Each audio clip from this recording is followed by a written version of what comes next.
I wanted a beautiful house. I want, and I worked for many, many years, and my husband and I worked, and we did the austerities that were needed, and now we have a beautiful home. And my point here is not to say like, oh, I had these desires and I got them and I'm so lucky. No, my point is something much more telling, and it's something that I hope will be of value.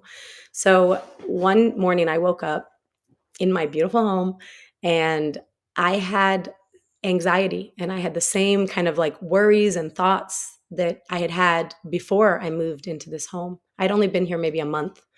And what was amazing to me is I paused and I realized, what we hear, like that material things don't give us happiness. I've heard that growing up. I don't know if it's common, to hear that in the world, but that's what I grew up hearing. And I experienced it where I was like, oh my God, if my thoughts are not directed, if I don't touch my spiritual power and my consciousness to direct my thoughts, I'm going to have the same mind that I had before I accomplished these material goals. So I may have a beautiful home, and maybe it'll make me feel content for a while. I'll feel like, wow, yeah, I love these big windows and the high ceilings, and I love seeing the trees out of my windows. And that's temporary, right? So it gives us some enjoyment for a moment or time, and ultimately that goes away.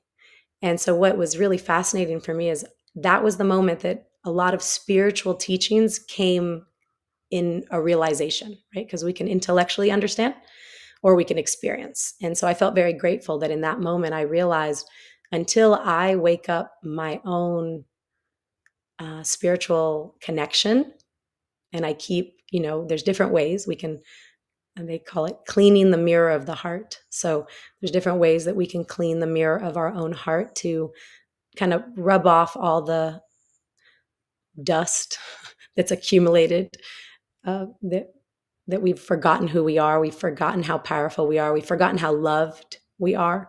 We've forgotten our relationship with God. And so I understood that if I want real happiness, if I want real satisfaction, permanent satisfaction, not temporary satisfaction, that was going to only come by me tapping into my consciousness. And what I mean by that is quieting the mind enough to go within and ask myself, like, what do I really want? Like, who am I?